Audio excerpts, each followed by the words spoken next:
Friend, good morning. कल एक बहुत छोटी सी घटना घटी मेरे जीवन में, लेकिन वो मुझे ऐसा अपने अंदर में आत्मचिंतन करने को एक तरीके से कह सकते हैं कंपेल किया कि मैं आज सोचा कि अपनी मन की बात इस छोटे से प्लेटफॉर्म के माध्यम से आप लोग सबके साथ शेयर करूं। वाकया बहुत छोटी थी। मैं अपने प्रोडक्ट की मार्केटिंग एक शॉप के ऊपर कर रहा था। वहाँ पे एक जस्ट न्यू कमर, यंग डायनेमिक नौजवान, काफ़ी स्मार्ट अंदर आया, और वो भी किसी कंपनी, अच्छी कंपनी का रिप्रेजेंटेटिव था। बड़े मनोयोग से हमारे और शॉपकीपर के डिस्कशन को वो बहुत ध्यान से सुन रहा था। लास्ट हम लोगों की डील वहाँ पे कंप्लीट हुई और हमें काफ़ी अच्छा ऑर्डर्स मिला। उसके बाद जब हम जाने के लिए रेडी हुए तो उस नौजवान ने मुझसे पूछा कि सर, 2 मिनट का आप मुझे समय दे सकते हैं क्या? चूँकि परिचय नहीं था, मैं भी थोड़ा सा कौतूहल में था, बट उसकी जिद के आगे मैं झुक गया। मैंने कहा, चलो छोटा भाई, बता तेरे को क्या सपोर्ट चाहिए या मुझसे क्या मदद चाहिए? सामने वाले ने कहा कि सर, आपके कन्वर्सेशन को मैं बहुत ध्यान से सुन रहा था और आप जिस प्रोडक्ट की मार्केटिंग कर रहे थे वो प्रोडक्ट काफ़ी स्लो मूविंग आइटम है। उसके बाद भी इस बंदे ने आपके प्रोडक्ट को आपके शर्तों पे खुशी खुशी लेना स्वीकार कर लिया।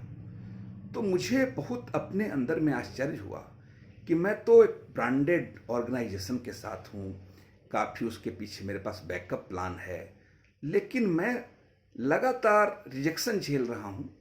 और आप कैसे इस व्यक्ति के पास, मेरा ये 11वां उनके यहाँ विजिट होगा, बट ये मुझे भाव नहीं दे रहे हैं, और आपकी बातों को फर्स्ट टाइम आपकी मीटिंग के बाद इतना अच्छा डील क्रैक कैसे हो गया, जबकि मार्केट की स्थिति बहुत ही ज़्यादा एब्रप्टली खराब है।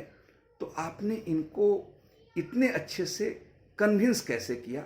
इसके पीछे आपकी क्या स्ट्रेटजी है? आप मुझे ज़रूर मदद करें। एज ए बिजनेस पर्सन ये उचित नहीं होता है कि आप अपने कोर स्ट्रेटजी को किसी के साथ शेयर करें, बट मुझे उस बंदे का जो क्यूरियसिटी था, जो सीखने की ललक थी, वो मुझे एक तरीके से कह सकते हैं प्रेरित किया कि मैं उसको आप लोग तक भी पहुंचाऊं, जो हमारा उनके साथ डिटेल्स डिस्कशन हुआ। मैंने उनको 3 चीज़ें बताई जो शायद आप लोग भी अपने लाइफ में, ख़ास तौर से जो सेल्स प्रोफेशनल्स आप लोग हैं, ज़रूर इस्तेमाल करते होंगे।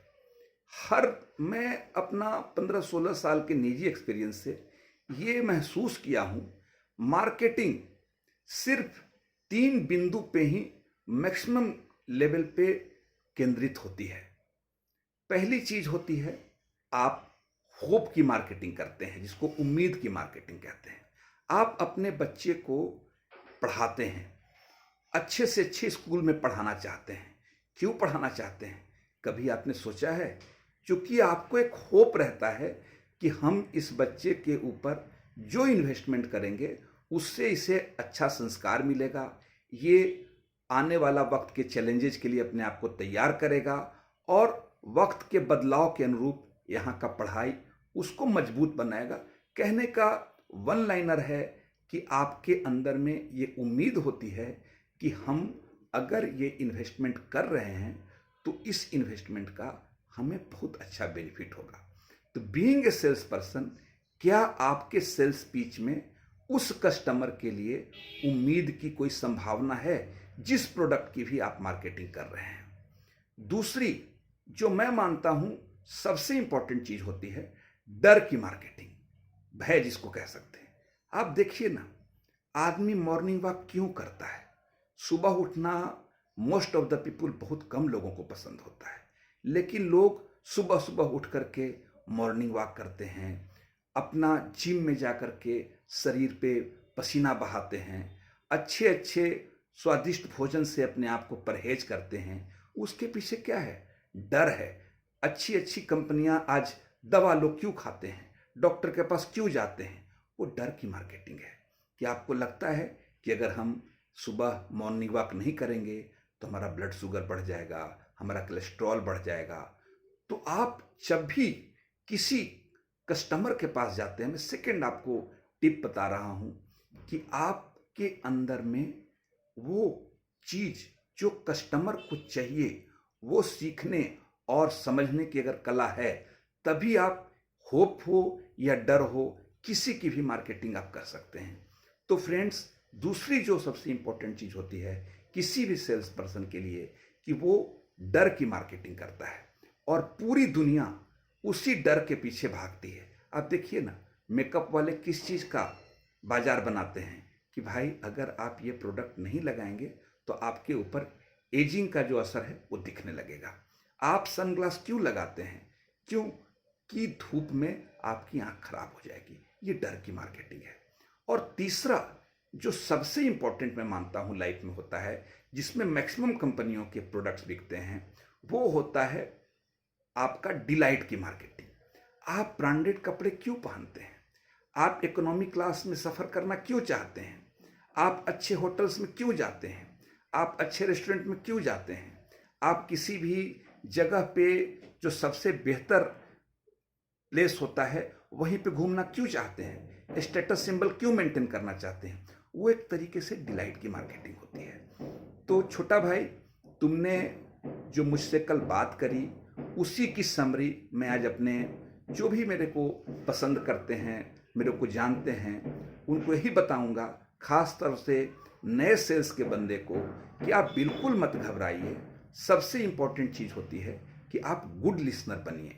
अगर गुड लिसनर आप बनेंगे तभी आपको ये समझ में आएगी कि सामने वाले को किस चीज की दरकार है। क्योंकि आदमी भावना में बहते बहते अपने मन की बात कह देता है, अपनी जरूरतों को बता देता है, जिस जरूरतों के हिसाब से आप अपनी मार्केटिंग कर सकते हैं।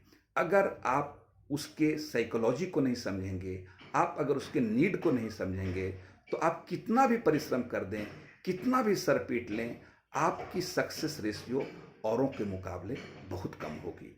तो दोबारा मैं फिर से समराइज करता हूं कि अगर किसी भी सेल्स पर्सन को सक्सेसफुल होना है तो ये 3 जो कह सकते हैं आपके पिलर हैं, अगर उस 3 पिलर पे आप फोकस कर लेंगे तो आपकी मैक्सिमम संभावना सक्सेस होने की होगी।